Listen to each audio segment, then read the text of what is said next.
जब हमारी गेहूँ की फसल 70 से 80 दिन की होती है तो इन अवस्थाओं में क्या-क्या आवश्यक कार्य हमें करने होते हैं? किन बातों का हमें ध्यान देना चाहिए? कैसे हम गेहूँ की पैदावार बढ़ा सकते हैं? कैसे हम अपनी फसल में बालियों की साइज़ बढ़ा सकते हैं? बालियों की लंबाई बढ़ा सकते हैं? अच्छे दाने हम पा सकते हैं? स्वस्थ दाने बहुत आवश्यक होते हैं। बालियाँ मान लीजिए बहुत लंबी भी आ गईं लेकिन दाने आपके पतले कमज़ोर, दाने का भराव ही नहीं हो पाया तो भी हमें उत्पादन में कमी देखने को मिलती है। तो स्वस्थ दानेदार मतलब वज़नदार चमकदार दाने कैसे हम ले सकते हैं, आज हम ये भी आपको बताएँगे और इन अवस्थाओं में किन बातों का ध्यान देना चाहिए, क्या-क्या हमसे गलतियाँ हो जाती हैं जिससे हमें उत्पादन में कमी देखने को मिलती है। छोटी-छोटी बातों से ही हमें सीखने को मिलता है। कोई ऐसा तरीका नहीं होता कि हाँ, बस आपने डाला और हमें अच्छी बालियाँ, लंबी बालियाँ, उत्पादन ज़्यादा मिल गया। ये छोटी-छोटी बातें होती हैं जिनका ध्यान देखिए आप पैदावार बढ़ा सकते हैं। तो सबसे पहली बात आपको इस अवस्था में नमी बना के रखना है। नमी क्यों आवश्यक होती है? इस अवस्था में क्या होता है कि बाली का निर्माण होना स्टार्ट हो जाता है। अब ये जो बाली का निर्माण होना स्टार्ट होता है, ये वैरायटी के समय के हिसाब से अपने वेदर कंडीशन के हिसाब से, क्षेत्र के हिसाब से आगे पीछे हो सकता है। तो हाँ, इस अवस्था में ही लगभग मतलब 2-4 दिन 10 दिन आगे पीछे गबोट अवस्था आती है जिससे बाली का विकास होना स्टार्ट होता है तने के अंदर। अब ये जो गबोट अवस्था होती है गेहूं के लिए बहुत ही आवश्यक बहुत ही महत्वपूर्ण अवस्था मानी जाती है। अगर पानी की कमी इस अवस्था में हो जाएगी तो बालियों का विकास ही सही से नहीं हो पाएगा। अब जब बाली का विकास ही सही से नहीं हो पाएगा तो हमें उत्पादन में कमी देखने को मिलेगी। तो मैं ऐसा नहीं बोल रहा हूँ कि आप पानी भर के रखिए, लेकिन नमी की कमी आपके खेत में नहीं होनी चाहिए, बस इस बात का ध्यान देना है। इसके लिए आपको उचित समय पे खेत की निगरानी करते रहना चाहिए।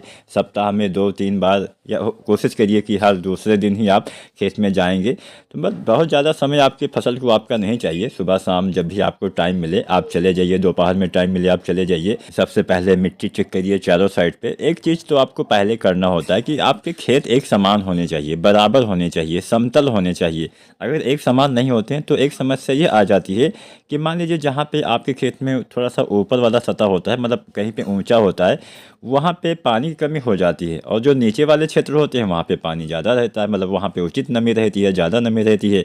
तो ऐसे खेत में काफ़ी समस्याएं खड़ी हो जाती हैं। तो अगर ऐसा खेत है तो आपको बीच बीच में बहुत सारी मेढ़े बना लेनी चाहिए और कोशिश करिए कि खेत को आप लेवल करवा लें, बराबर करवा लें, जिससे आपको बार बार ये समस्या न झेलनी पड़े। और नमी चेक करेंगे तो आपको पता चलेगा कि हाँ नमी उचित है या नहीं है। खेत में जाएंगे तो ये भी आपको पता चलेगा कि हाँ कोई बीमारी, कोई कीट का अटैक हुआ है या नहीं हुआ है, फसल में पीलापन है, फसल में अच्छा हरापन है। ये तमाम चीज़ें आपको तो तभी पता चलेंगी जब आप खेत की उचित समय पे निगरानी करेंगे।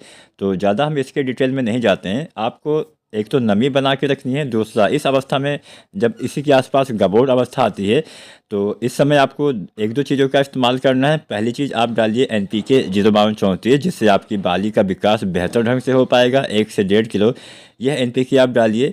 इसके साथ दूसरा चीज़ आप डालिए बोरोन। बोरोन जो आता है 20% वाला, 100 से 125 ग्राम डालिए, जिससे आपके पौधे में परागण अच्छे से होगा। जब फसल में परागण अच्छे से होगा तो आपके सभी स्वस्थ दाने आएंगे। इसके साथ तीसरा चीज़ आपको डालना है 12% वाला चिलेटेड जिंक। अब आप चाहें तो जिंक को अलग से भी डाल सकते हैं। मेरा मानना यही है कि बहुत सारी चीज़ें एक साथ आप मत डालिए। हालांकि ये जो चिलेटेड वाले जिंक होते हैं इसका इस्तेमाल आप कर तो सकते हैं 05234 के साथ, लेकिन सबसे ज़्यादा बेहतर परिणाम लेने के लिए मेरा मानना है कि आप 05234 और बोरोन, आप ये दो चीज़ें या फिर कोई भी फंगिसाइड अगर आप डालने वाले हैं तो ये तीन चीज़ें आप एक साथ डाल दीजिए। आपको फंगिसाइड भी चेक करना है, उसका आप चेक कर सकते हैं कि हाँ ये डालने योग्य है या नहीं है। इसके अलावा आप जो जिंक डालेंगे और साथ में आप यूरिया हल्का सा 1-2 किलो मिला के डाल दीजिए। जिंक चिलेटेड वाला लीजिए, 12% वाला यूज करेंगे तो बेस्ट रहेगा। तो उसकी आपको 100 ग्राम मात्रा लेनी है। या फिर आप चाहें तो जो आती हैं जिंक सल्फेट आती हैं 33% वाली, ये भी आप ले सकते हैं। 700 ग्राम मात्रा लेनी है। अगर आप 21% वाला जिंक सल्फेट लेते हैं तो 1 किलो मात्रा लेनी होती है। साथ में अगर आप यूरिया मिलाते हैं 1-2 किलो तो बढ़िया काम करता है। तो यूरिया जिंक आप मिलाइए और इसका अलग से स्प्रे कर दीजिए। इससे क्या होगा कि पौधे में भोजन बढ़िया बनेगा। पौधे में भोजन यानी प्रकाश संश्लेषण प्रक्रिया बेहतर होती है। इस समय जिंक डालने से आपको फ़ायदा मिलता है। और जो किसान साथी जिंक का स्प्रे करते हैं तो कम से कम 3 बार स्प्रे करना होता है।